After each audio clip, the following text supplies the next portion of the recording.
Salut les amis, donc c'est sur ce magnifique décor de l'anse de la Fosse Monnaie qu'on est en ce jour du 25 décembre à Marseille. Il fait une température vraiment exceptionnelle. Il y a des gens qui sont venus d'ailleurs se baigner. Bon, j'ai pas mis mon maillot parce que je pensais pas qu'il fasse aussi chaud que ça, mais comme là, cette partie-là de l'anse est en plein soleil, c'est vraiment magnifique. Donc c'est en cette journée du 25 décembre qu'on va dresser le bilan voyage de cette année 2024. On aura fait des très beaux voyages en début d'année, notamment au Maroc, à Fès et à Meknès. Au mois d'avril, on aura fait la Tunisie. C'était très beau.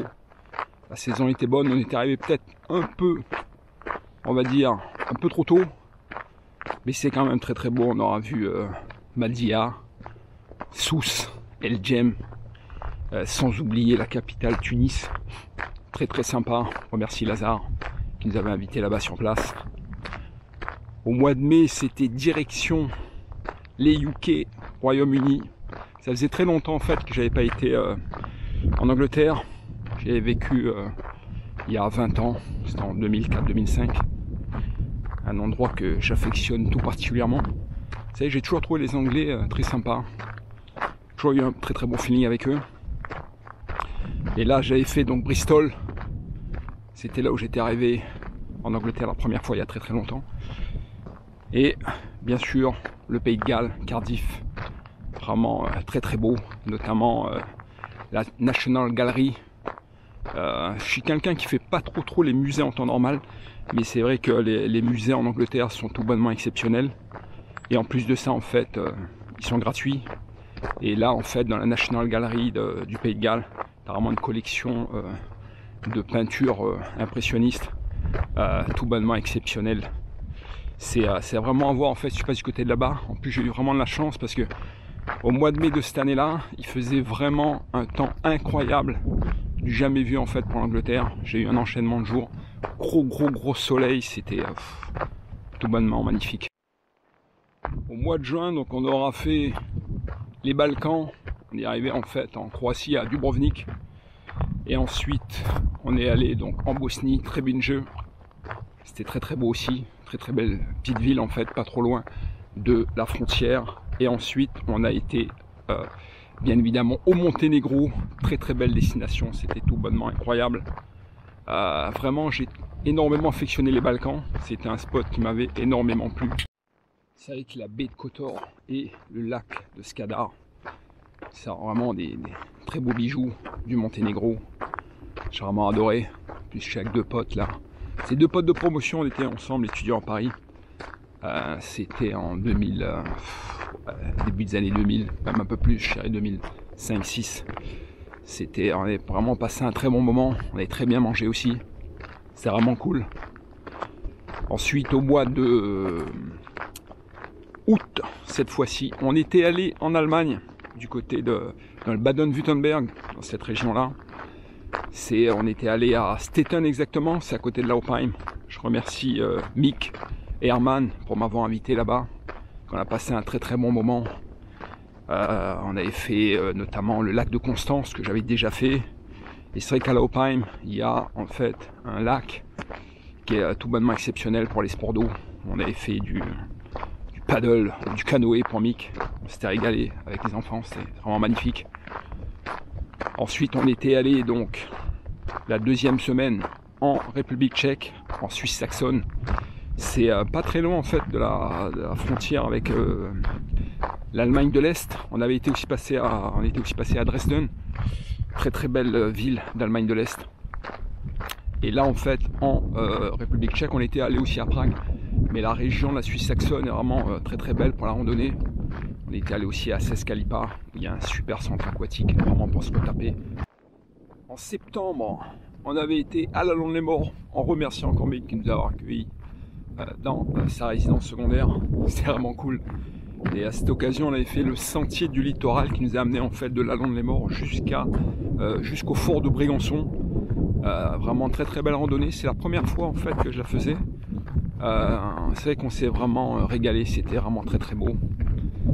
Au mois d'octobre, come back to the UK, donc on est parti en Angleterre, du côté de Londres. C'était vraiment très sympa. On avait été aussi à Bristol et à Gloucester, c'est là où il y a la fameuse cathédrale où a été tourné en fait les premiers volets d'Harry Potter. C'était vraiment très sympathique, la cathédrale est très très belle, dans un coin en fait assez éloigné. Enfin, pour terminer cette année 2024, donc on est parti du côté du sud du Maroc, sur Agadir. On aura fait Agadir, Tarazout, Taroudan et l'oasis de Tiout, que je ne connaissais pas du tout. L'année dernière, j'avais été déjà à Agadir, parce qu'en fait, en général, j'aime bien aller dans le sud du Maroc, en fait, début décembre, parce que là, tu as toujours du bon soleil, le soir, tu es en t-shirt, et les billets d'avion sont vraiment pas chers. Là, tu vois, j'ai payé, je crois, 56 € aller-retour, donc on aurait tort, en fait, de s'en priver. C'était vraiment cool. Et j'ai fait de belles rencontres aussi dans ce voyage-là. C'était vraiment fort agréable. Parmi les coups de cœur de cette année, bien évidemment, 2 grosses randos que j'ai réalisées dans le week-end du 1er novembre. On remercie Nico et Anne et Mick là, pour nous avoir emmenés là-bas. C'est vrai que la première, c'était en Haute-Savoie, du coup, pour la montagne Soudine. C'est dans le massif des Aravis, c'est pas très loin du Mont Blanc. C'est vraiment une très très belle randonnée. C'était assez technique, gros dénivelé. Et on avait fait aussi le massif de Beldon, le lac de Doménon. C'était vraiment une vraie tuerie.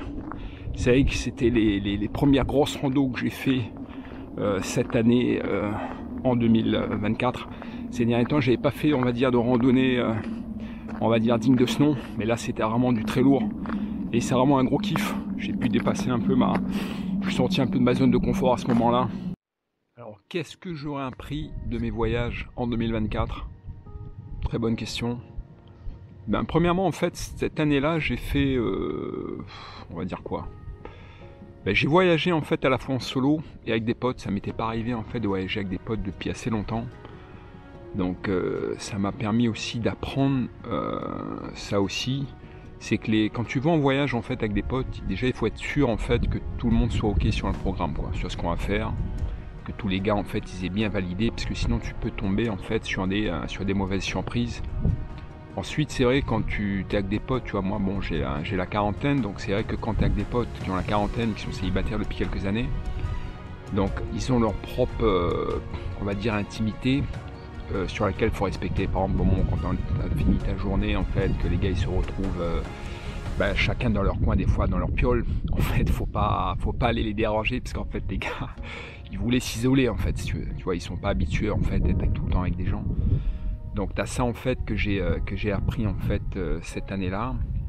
Et après, c'est pareil, quand tu fais vraiment beaucoup de destinations, quand tu es dans un voyage, donc ça peut être épuisant. Donc pareil, quand tu es avec des gens, si les gens sont pas habitués, donc ça peut amener de l'attention, quoi. Comme une petite anecdote, là notamment quand on était au Monténégro, t'avais Nico et Mick qui s'étaient pris la tête, du coup les mecs se sont plus parlé jusqu'à la fin du voyage. J'étais un peu zarbi à la fin, mais ouais, je sais très bien, il y a juste ça en fait, sur lesquels c'est un point assez important, que quand tu es fatigué, tout ça, donc ça peut emmener en fait de l'attention, donc il faut vraiment être vigilant par rapport à ça. Ensuite, ce que j'ai appris d'autre sur mon année 2024 de voyage, j'ai appris en fait à trouver des billets grâce à l'intelligence artificielle. Ça peut paraître un peu à la mode, mais c'est vrai que ça aide énormément. Par exemple, j'ai eu pas mal de bons billets pas chers. Tu vois, j'ai eu des billets même pour aller dernièrement au Maroc à 56 €. J'ai eu pas mal de billets, on va dire entre 50 et 80 €. C'est vraiment un coup de fusil, quoi. Après, bon, bien sûr, sur place, tu as des dépenses, tu as l'hôtel, etc. Mais déjà, ça te permet de gagner énormément. Là, je vais essayer de faire ça sur 2025, mais sur des longs courriers. Donc, je vais voir si j'arrive à bien me débrouiller avec ces nouveaux outils qui te permettent de trouver en fait les meilleurs moments, meilleures périodes pour arriver à taper les billets d'avion les moins chers. Et après, qu'est-ce que j'ai appris d'autre sur cette année de voyage? C'est que c'est vrai qu'il ne faut pas avoir peur en fait d'aller vers les gens, et notamment quand tu es dans l'avion. Parce qu'en fait, quand tu es dans l'avion, souvent, tu vois, bon, moi, c'est à titre personnel, j'ai pas trop tendance en fait à parler avec les gens. C'est assez récent que je pratique ça. Je voyais ma mère qui faisait beaucoup ça, et elle m'a raconté une histoire d'ailleurs, ma mère d'ailleurs il n'y a pas longtemps, que le fils d'un ami à elle en fait qui était célibataire depuis pas mal d'années, et c'est dans un avion en fait, lorsqu'il était parti en Autriche, qu'il rencontrera une Autrichienne dans l'avion. Il était célibataire depuis plus de 20 ans, Et du coup là, il va bientôt se marier avec elle. C'était vraiment nickel. Ça m'a fait un peu écho puisque dans mon dernier voyage, notamment au Maroc, sur le retour, je l'ai rencontré en fait une femme dans l'avion. C'était vraiment incroyable. On a vraiment une très très belle discussion. C'est très très intéressant. Bon, après on s'est perdu de vue en sortant de l'aéroport. Mais c'était vraiment pas mal du tout. Donc j'ai un de mes amis aussi qui me disait ça. En fait, toujours quelqu'un qui est à côté de toi, bah, il faut y aller avec lui pour discuter. Et ça, c'est un truc vraiment à faire que j'ai appris justement à faire en fait en 2024. Dans cette vidéo bilan, on va aussi parler de déception. Si on en a toujours. C'est vrai que tu vois, sur les réseaux sociaux, les gens ont tendance à te dire que les meilleures facettes qu'ils ont, toutes les choses, on va dire, qu'ils ont réussi, les plus beaux paysages qu'ils ont vus. Mais quand tu voyages, c'est comme dans la vie, tu as des moments où tu as des déceptions. Par exemple, en fait, alors ayant des déceptions, je dirais, par exemple, la météo. En fait, d'aller dans le nord du Maroc avant le mois de mai, on va dire, c'est assez compliqué. Parce qu'en fait, la météo, si tu veux, avant ça, elle est vraiment aléatoire. Tu peux vraiment bien tomber, comme tu peux vraiment tomber comme là. Tu vois, le temps était un peu couvert. La température, on va dire, était plutôt bonne, mais le temps était plutôt couvert, donc c'était pas intéressant. Et c'est vrai que bon, il faut faire avec, en fait. Tu vois, c'est à ce moment-là où tu apprends, quoi. Tu as des moments où tu feras des trucs qui sont claqués, quoi. Hein. On va pas se mentir. Et ça, c'est tout à fait ok, tu vois, ça fait partie de l'apprentissage. Il faut faire avec, tu vois. Tu as des moments où, bien évidemment, il faut tester de nouvelles choses. Ça peut marcher comme ne pas marcher, mais... Et vraiment, tu vois, en fait, avec le temps, la majorité des personnes, si tu veux, ont tendance à faire toujours les mêmes choses. Et ils s'étonnent d'avoir toujours les mêmes résultats. C'était Einstein qui disait ça, Albert Einstein, qui disait que la folie, c'est toujours faire la même chose et espérer un résultat différent. Et dans les voyages, c'est pareil, tu vois, il faut vraiment tester des nouvelles combinaisons. Si tu fais toujours la même chose, ben, ce sera toujours les mêmes choses que tu verras en vrai. Tu vois, tu rencontreras les mêmes personnes. Par exemple, je dis n'importe quoi, si tu voyages en club, ben, tu verras toujours les mêmes gens que tu as dans les clubs, tu vois. C'est pour ça qu'il faut assez un peu diversifier la façon de voyager. Pareil, les pays où tu vas, la culture, les cultures en fait que tu vas rencontrer. Ça, c'est, on va dire, vraiment important. Il faut vraiment sortir de ta zone de confort. Et vraiment, le voyage, tu vois, ça aide énormément. Moi, je voyage depuis beaucoup d'années. Mais ça m'a toujours aidé, en fait, dans ma vie personnelle pour faire les différents jumps. Tu vois, j'ai vécu dans différents endroits dans le monde. Je suis parti de chez moi, j'avais, pour les études, genre 20 ans, tu vois. Mais c'est la meilleure chose qui me soit arrivée dans ma vie. Et plus tu voyages, plus tu rencontres des gens, tu as des gens, tu auras des histoires, on va dire, éphémères avec eux. Et des fois, c'est pas parce que c'est éphémère que ce sera pas profond. Parce que vraiment, la profondeur n'a rien à voir avec, on va dire, le temps passé, je dirais. Tu as des gens avec qui le feeling était tellement intense que tu t'en rappelleras toute ta vie, je pense, tu vois. C'est comme ça, moi personnellement, c'est comme ça que je le vois et c'est ce que j'ai ressenti, tu vois, à titre personnel. Et comme tu as des gens, tu vois, avec qui tu peux les voir en fait très souvent, et avec qui, bon, c'est juste une habitude, tu vois, c'est comme quand tu vas au bahut, tu as des gars qui sont dans ta classe, tu les vois, et après, bon, voilà, quoi, même tu les vois plus, c'est pas un truc qui va t'impacter en vrai. Et là, en fait, c'est un peu pareil, tu vois, par exemple, dans mon job, je vois des gens tous les jours, tu as des gens, si tu veux, bon, même si je les vois depuis des années, ils me font pas plus d'effet que ça, si tu veux, tu vois. Tandis que tu as des gens, je les ai rencontrés pendant 1 heure ou 2 heures, mais ça va être d'une telle intensité. Bon, tu vois ce que je veux dire, hein, je vais pas trop faire le truc 10 fois en 10 prises, quoi, mais voilà un peu l'état d'esprit. Alors, s'il fallait définir, on va dire, un top 3 des meilleurs pays ou destinations que j'ai fait en 2024, j'irai en premier les Balkans, le Monténégro, je connaissais pas du tout. Vraiment un pays exceptionnel avec des paysages très variés. Le matin on se baignait dans la baie là, de Lustica, c'était tout bonnement incroyable. Vraiment, il n'y a pas à dire. Sur la partie, on va dire, européenne, c'est vraiment l'endroit que je préfère. Après, je ne suis pas là en plein été, parce qu'en plein été, je pense, peut-être qu'il y a un peu trop de monde. En numéro 2 de 2024, je dirais l'Angleterre, le sud-ouest de l'Angleterre, avec Bristol et Cardiff, parce que j'ai eu une météo incroyable. Et j'avais aussi fait de très belles rencontres. C'était vraiment pas mal. J'ai bien kiffé là, ouais. Parce qu'aussi le voyage, c'est ça, c'est les gens que tu rencontres aussi, tu vois. C'est, t'as beaucoup de choses, t'as les paysages, mais la rencontre, en fait, ça fait partie de quelque chose on va dire, d'ultra important. Une composante, on va dire, vraiment très bien. T'as aussi la nourriture pour certains, mais tu vois, moi, je suis un peu moins porté sur la nourriture, donc ça peut basculer aussi pour des gens. Bon, j'aime bien découvrir des nouvelles cuisines, on va dire. Après, comme j'ai beaucoup voyagé, j'ai déjà à peu près goûté dans pas mal d'endroits de nourriture, on va dire, assez différentes. Mais sinon, si tu veux, c'était le numéro 2 qui était pas mal. Et le numéro 3, c'est vrai que j'ai bien aimé, c'est l'Allemagne en fait. Parce que c'est vrai que chaque année, je pars toujours en Europe de l'Est en été. Et l'Allemagne, vraiment, c'est un pays où je m'y sens bien, quoi. Je suis détendu. C'est vrai que des amis, tout ça, c'est vraiment pas mal. On y va vraiment pour se reposer, en même temps on fait un récap sur notre vie en fait, quand on y va. C'est assez cool. Et c'est un endroit vraiment pareil comme la météo, et c'est la météo elle est mieux à ce moment-là, parce que c'est vrai que dans le sud de la France en été, il fait beaucoup trop chaud en fait si tu veux. Donc par rapport à ça, c'est un peu délicat, parce qu'en journée tu peux pas trop faire d'activité. Mais là vraiment dans ces pays-là, notamment l'Allemagne en été, c'est vraiment très cool.